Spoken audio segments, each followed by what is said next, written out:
Bonjour, bienvenue à Culture du Royaume, ici Régent Cloutier. Notre vision est d'équiper notre génération à découvrir leur nouvelle identité afin que tous puissent expérimenter leur plein potentiel. Pour en savoir plus, visitez notre site internet à cultureduroyaume.com. Bonne écoute!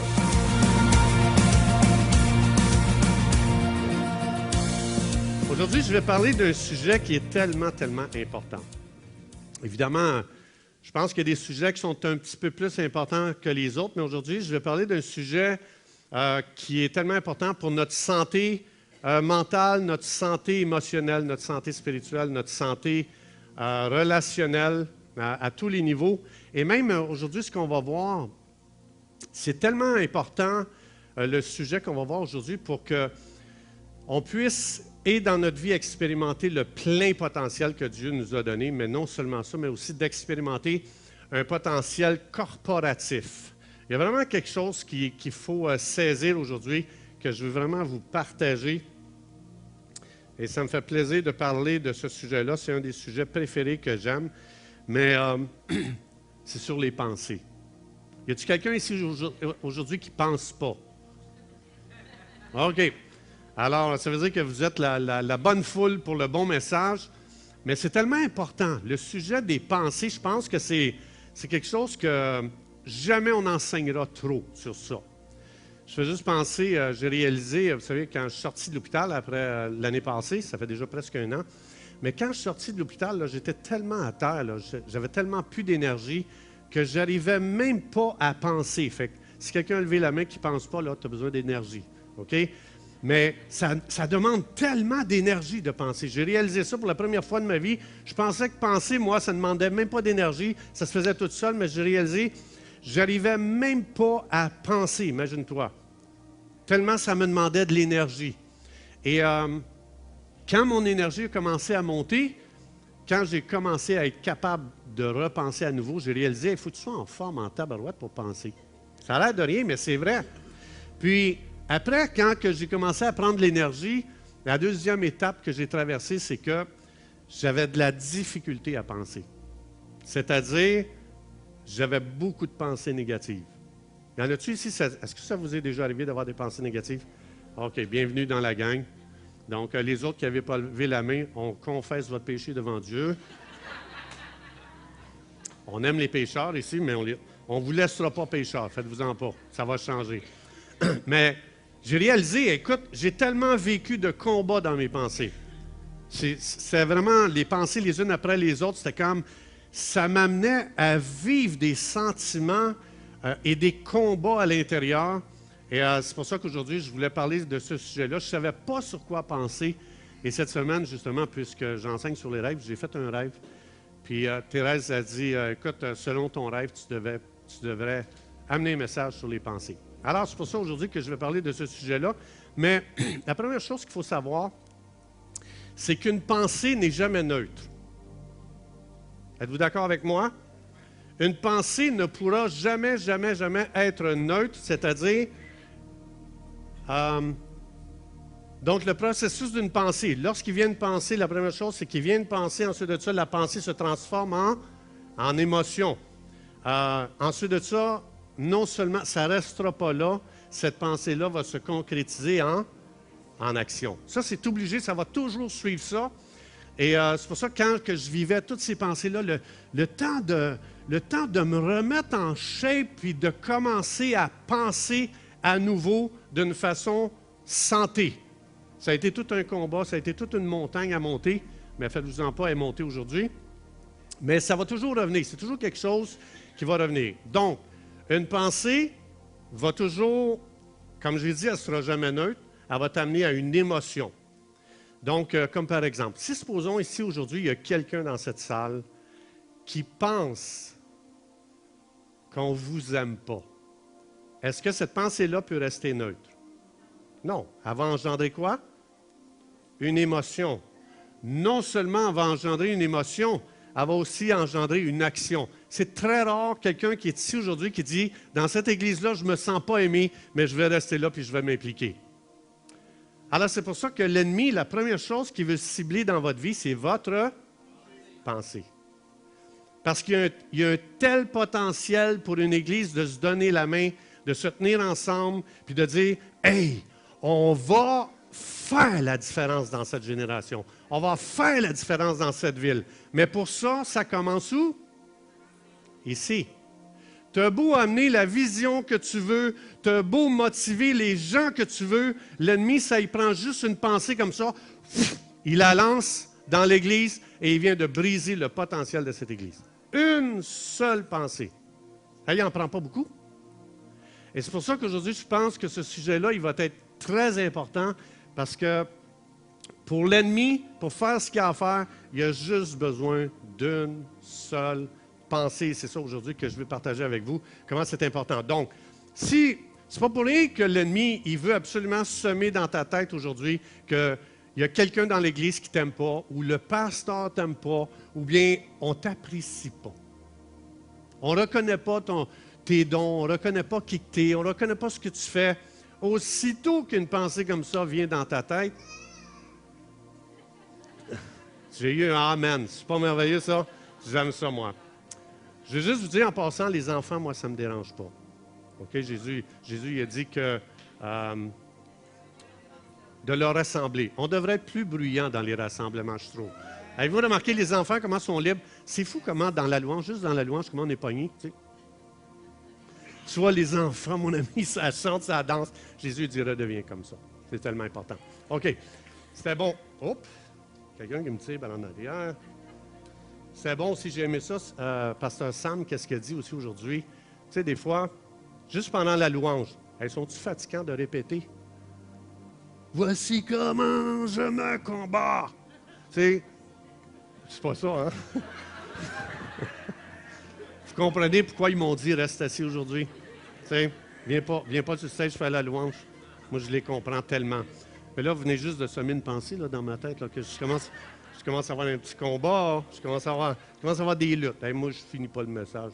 Ça, hein, si tu as une pensée, vient une émotion, je suis blessé, là, je quitte, moi, je ne vais plus finir le message. Mais je ne sais plus où que j'étais rendu, là. Il y a des gens qui m'ont dérangé, mais je vais... Ah oui, Pasteur Sam, il a dit, j'ai super aimé ça. On a besoin de ça, c'est justement ça, parce que combien de fois les gens vont dire, hey, tu lâches-tu le piton? Pourquoi répéter, puis répéter, puis répéter, puis à un moment donné, si tu n'as pas le point de vue de Dieu justement sur ça, tu commences à dire, hey, sont-tu en train de se pomper pour essayer de faire amener quelque chose de Dieu? Non, j'ai trouvé ça super bon.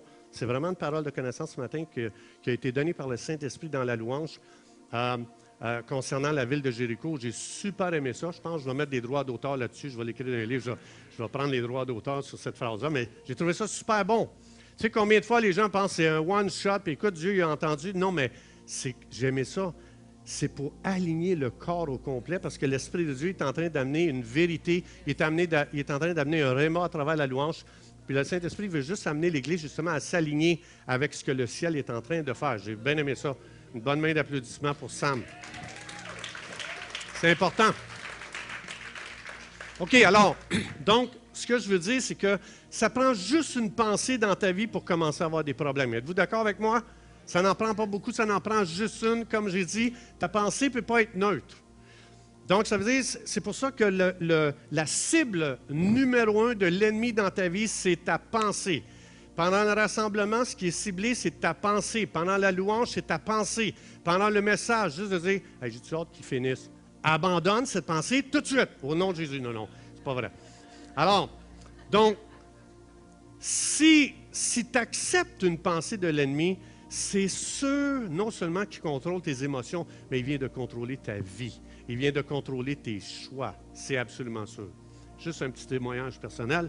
Au début de ma vie chrétienne, je me souviens, j'étais certain que le pasteur ne m'aimait pas.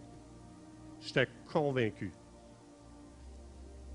Les combats, les problèmes que j'ai vécus juste dans ma tête, c'était inimaginable.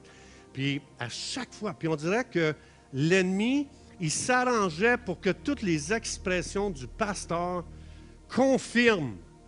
On va voir tantôt pourquoi toutes ses expressions, ses paroles, son comportement, il me semble qu'elle a salué tout le monde sauf moi, à chaque fois, à chaque rassemblement. Et c'est comme ça s'ajoutait à ma vie, ça s'ajoutait, et ça confirmait de plus en plus qu'il ne m'aimait pas.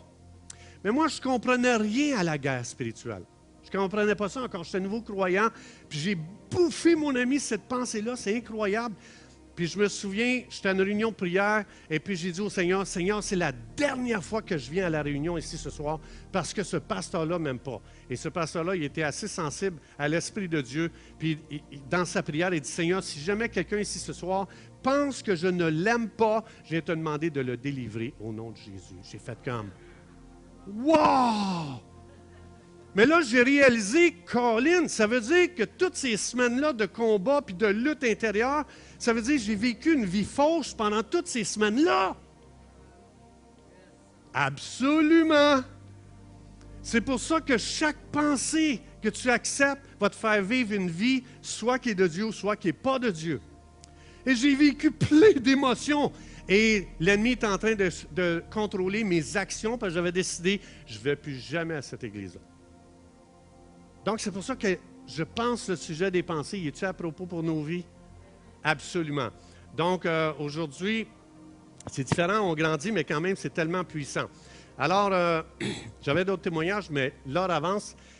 Regardez comment c'est tellement fort la pensée. Ça dit dans Colossiens 1:21, « Vous qui étiez autrefois quoi? » OK. Qu'est-ce qui nous a amenés à être étrangers?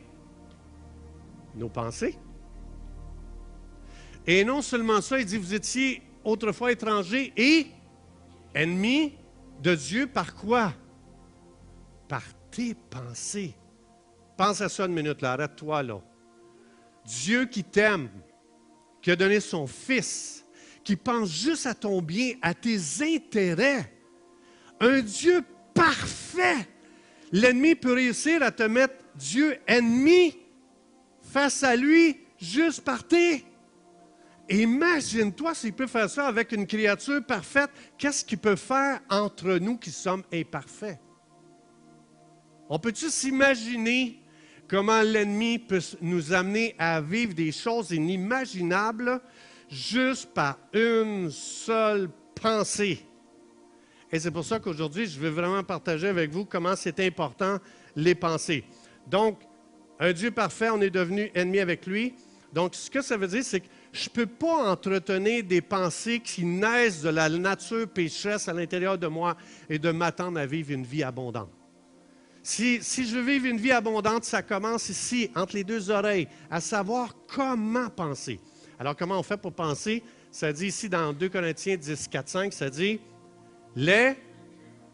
Tout le monde ensemble? Les? OK. Ça veut dire à quelque part, il va y avoir une guerre, là. Right? Êtes-vous d'accord avec moi?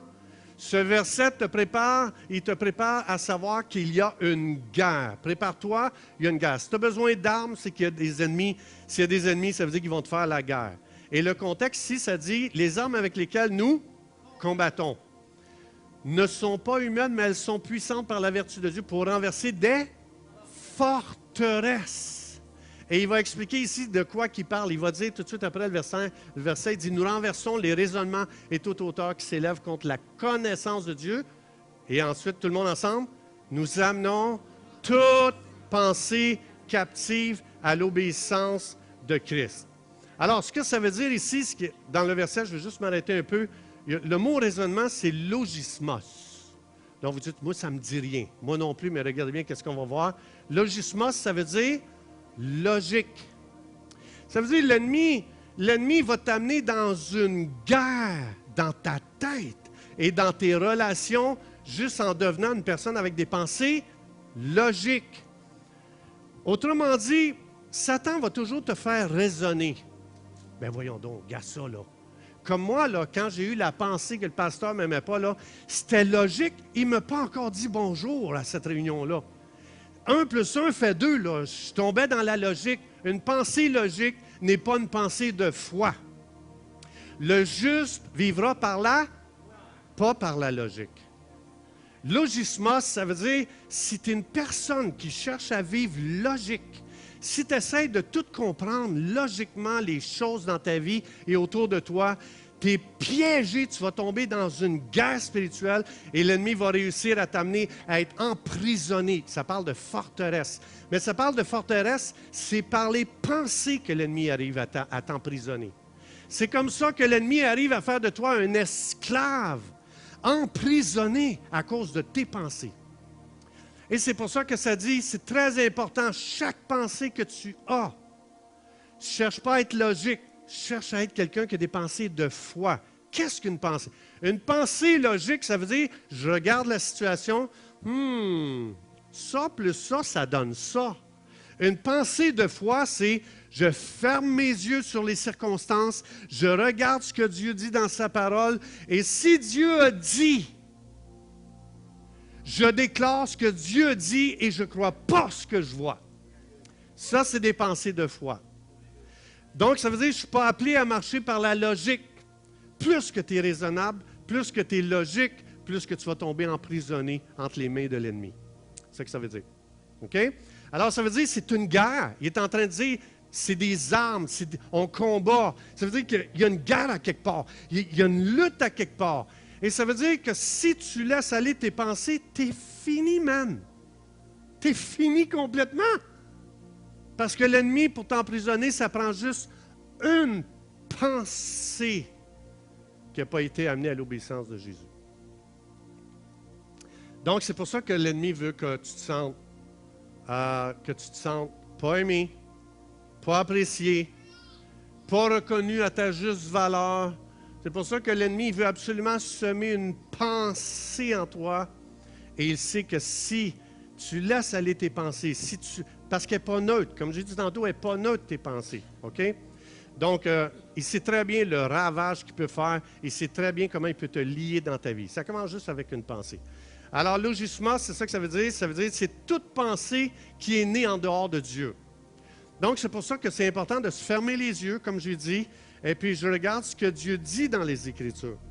That's it. Puis après ça, ce que je fais, si jamais je vois quelque chose qui n'est pas conforme à ce que Dieu dit, j'utilise ma foi et je commence à déclarer, il va en être ainsi. Paf! Ça, c'est des pensées de foi. Ça veut dire que je ne me soumettrai pas aux circonstances. Tout ce qui est contraire au ciel, je ne me soumettrai pas à ça. Donc, je n'accepterai pas ça. Et puis, c'est pour ça que quand je sentais que le pasteur ne m'aimait pas, la Bible dit, l'amour ne soupçonne pas le mal. Ce n'était pas lui qui était dans l'erreur, c'était moi. Quand j'avais ce sentiment-là, j'aurais dû prendre ça et dire, est-ce que ça, c'est né de la foi? Est-ce que le sentiment que j'ai de ne pas me sentir aimé, est-ce que en lisant ma Bible, Dieu me dit, le pasteur ne t'aime pas? Oui ou non? Non, parce que Dieu ne s'aime pas ce genre de pensée-là. Donc, ça veut dire, il a fallu que je sois logique. Il salue tout le monde sauf moi. Je ne sais pas, mais juste son comportement. Je commence à être logique, je commence à être raisonnable. Et la raison et la logique vont toujours attaquer ta foi. Tout le temps. Et c'est pour ça que c'est important d'ouvrir sa parole, de dire, la foi vient de ce qu'on entend. Elle ne viendra jamais des circonstances. Aujourd'hui, tout peut être contre moi ici dans ce rassemblement. Même pendant que je suis en train de prêcher, l'ennemi peut balancer des pensées, dire, tu tombes sur les nerfs à ces gens-là. Et je suis obligé de dire, c'est pas moi qui ai un problème, vous avez un problème. Non, ça, OK. Je recommence, OK? On édite ça, on coupe ça ici. Ce que ça veut dire, c'est que je suis obligé de refuser toute pensée qui vient dans ma tête, qui ne dit pas, Dieu a mis une double onction sur ta vie. Vas-y, man, prêche de tout ton cœur. Parce que c'est comme ça que Dieu nous parle. Et dans mon rêve, c'est ça que Dieu m'a montré, c'est ça qui m'a amené. Dans mon rêve, j'avais une place j'étais dans un stade, et puis dans ce stade-là, j'étais complètement en haut dans les bancs, au plus élevé. Tu ne pouvais pas aller le plus haut que ça. Et puis, dans mon rêve, Thérèse était là, puis il y avait plein de monde autour de moi. Et le Saint-Esprit aussi était là dans mon rêve. Il était là, puis le Saint-Esprit s'est assis. Il est venu avec moi, juste pour faire une histoire courte. Mais dans mon rêve, c'est comme, j'avais pas une place confortable à côté de Thérèse. Et il m'est venu une pensée que, coudon, ils ne pensent pas à moi, eux autres. Ils n'ont pas pensé que je voudrais avoir une place confortable. Et à cause de ça, j'ai descendu d'un rang et je suis allé m'asseoir dans l'autre rangée en bas. Et dans mon rêve, ce que ça disait, c'est à chaque fois que tu t'appuies sur toi-même, que tu te sens une victime, tu descends dans le royaume de Dieu. Et c'est ça qui a initié ce message-là. C'est à cause que, aussi aussitôt que tu acceptes une pensée de diminution par rapport à qui tu es, tu ne seras pas capable de rester au niveau que Dieu t'a mis. Parce que Dieu te place toujours au top. Dieu a fait de nous la tête et non la queue. Donc, ça veut dire, ce n'est pas Dieu qui te baisse dans le royaume de Dieu. Ce n'est pas Dieu qui te fait descendre d'une coche. C'est les pensées que tu acceptes de l'ennemi qui te fait que tu descends. Parce que Dieu il dit, je veux toujours faire de toi le top, la tête, jamais la queue. Alors, c'est pour ça que c'est tellement important de dire, tout ce qui ne m'amène pas au top dans ma façon de penser, je le refuse dans le nom de Jésus. J'amène ces pensées-là captives à l'obéissance de Christ. Alors, donc, ici dans 2 Corinthiens, chapitre 10, versets 4 et 5, ça explique que, en d'autres mots, okay, je paraphrase, je mets ça dans notre langage à nous autres, ça veut dire, Satan se cache derrière chaque pensée naturelle que tu entretiens. Il va te faire la guerre avec ça. Il ne te fera pas la guerre si tu as des pensées de foi, mais il va te faire la guerre si tu as une pensée naturelle. Il se cache derrière ta pensée naturelle. Il essaie de faire croire que c'est toi qui penses ça. Mais c'est lui qui initie. Il connaît ta nature charnelle. Et il va se cacher puis il va te faire la guerre à toi dans ta tête. C'est pour ça que tu rentres dans des luttes, des combats. C'est pour ça que tu rentres dans plein d'émotions bizarres. Puis c'est pour ça que tu commences à avoir de la difficulté, même à aller à l'église. Tu as le goût de plus à l'église. Tu as le goût de rester chez toi parce que pour des pensées que tu as acceptées, que ça a l'air logique, mais il est complètement caché. Et il est en train de te faire la guerre et éventuellement, il va te détruire complètement. Pourquoi vous pensez qu'on arrive à une dépression? Tes pensées. Mais il est tellement camouflé derrière la pensée naturelle que tu ne le discernes pas. Et c'est pour ça qu'il faut toujours se poser la question, ce que je pense présentement, est-ce que ça vient de la foi ou si ça vient de la logique? Ça vient-tu de ce que j'ai observé et je suis arrivé à une conclusion? Je suis arrivé à conclusion. C'était ça le bon mot. Je suis arrivé à une conclusion, puis c'est logique, c'est normal. C'est pour ça que je me souviens combien de fois j'ai rencontré des gens dans mon bureau. Là, je peux en parler, je ne suis plus pasteur. Fait que je peux dire ce que je veux, pasteur. Non, c'est pas vrai. Mais combien de fois dans mon bureau j'ai rencontré des gens? Puis, je quitte l'église. Ah oui, pourquoi? On ne m'aime pas dans cette église. Ah, regardons ça, c'est le même pattern que le mien. Ça, là, on dirait, là. Puis, sincèrement, j'aimais tellement cette personne-là. J'ai jamais eu une seule pensée que je ne l'aimais pas. Puis il était là devant moi dans mon bureau, puis je me sens pas aimé. Il n'y a pas d'amour dans cette église-là. Tabarouette, c'est comme, hey boy. Puis il commence à tout m'amener ses raisons, puis il commence à tout m'amener ses preuves. Logismo, ce n'est pas juste logique, c'est imagination et argumentation. Et j'ai commencé à cette personne-là, je dis, attends un petit peu, je veux juste te dire, je vais t'ouvrir ma tête. Je vais t'ouvrir ma tête. Je vais te dire ce que je pense. J'ai jamais eu une seule pensée envers toi que je ne t'aimais pas. Jamais. C'est jamais arrivé. Je t'apprécie, je t'aime. Et crois-le ou non, là, il y avait tellement logismo. Il avait tellement utilisé ses pensées naturelles, il n'avait jamais discerné l'ennemi derrière chaque pensée naturelle. Et cette personne-là, là, croyez-le ou non, il s'était imaginé des scènes comme ça se peut pas, comme moi je m'étais imaginé des scènes. Je suis pareil, quand je dis ça, là, je prends un exemple extérieur parce que c'est plus facile pour moi après quand j'ai conseillé, mais on est tous pareils.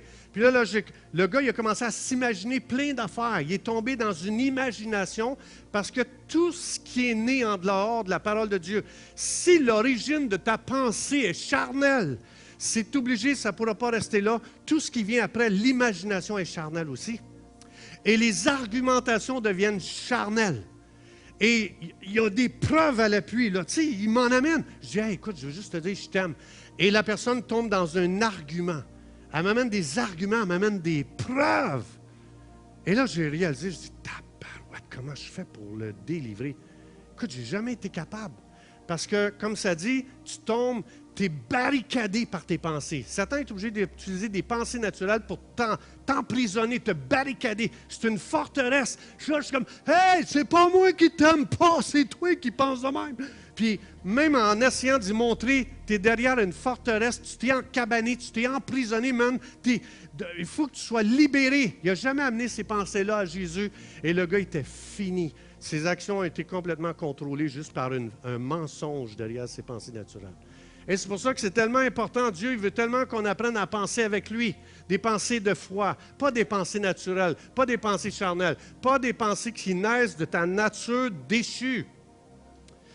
Donc, c'est pour ça que c'est tellement important de dire, ce que je pense présentement, est-ce que c'est Dieu qui l'a initié en moi? Ou bien si c'est mes blessures. Qu'est-ce que de l'amertume? Qu'est-ce qu'une blessure? C'est une pensée non disciplinée. Si tu es blessé, c'est que tu as laissé une pensée non disciplinée. Ça dit, prends ta pensée, amène-la captive à Jésus. Tu as une pensée d'amertume, tu dis, amertume, tu vas venir avec moi, penser, et je vais amener ça à Jésus, et je déclare que Jésus a payé pour ça à la croix, je refuse l'amertume. Tu as une blessure, tu as une offense, tu as été déçu, tu prends cette pensée-là qui est née, parce que si tu ne la traites pas, elle va t'enfermer, elle va t'emprisonner. Tu es fini. L'ennemi va contrôler tout ton monde d'émotions à l'intérieur, puis il va contrôler tous tes choix si tu ne traites pas ça. Il faut prendre ces pensées-là. Et il faut que tu les prennes par la main, tu dis, toi, tu viens ici, je t'amène captif à l'obéissance de Jésus. Qu'est-ce que Jésus dit par rapport à l'offense? Jésus dit, j'ai tout payé. Tu peux être guéri aujourd'hui. On m'a blessé. Ben, c'est pour ça que Jésus est mort à la croix, pour te guérir. On a été appelés à vivre sans offense, sans blessure, sans amertume, parce que le potentiel de cette Église dépend de comment chaque personne ici pense aujourd'hui. Je vous le dis, même si on amène la plus grande vision, si quelqu'un n'amène pas toutes ses pensées captives à l'obéissance de Jésus, on perd du potentiel. Pour que cette Église expérimente son plein potentiel, la puissance que Dieu veut déverser dans ce lieu, il faut prendre chaque pensée et dire, d'où est née cette pensée-là à l'intérieur de moi? Et à partir de là, si on comprend le processus d'une pensée, comment ça arrive à contrôler notre monde émotionnel et notre monde des choix, de nos actions, je vous garantis, l'ennemi perd énormément de terrain. Et c'est pour ça que Dieu veut nous amener à penser. Ça dit dans 1 Corinthiens 2,16, nous avons la pensée de Christ. On n'est plus appelé à avoir nos pensées. On est appelé à avoir la pensée de Christ.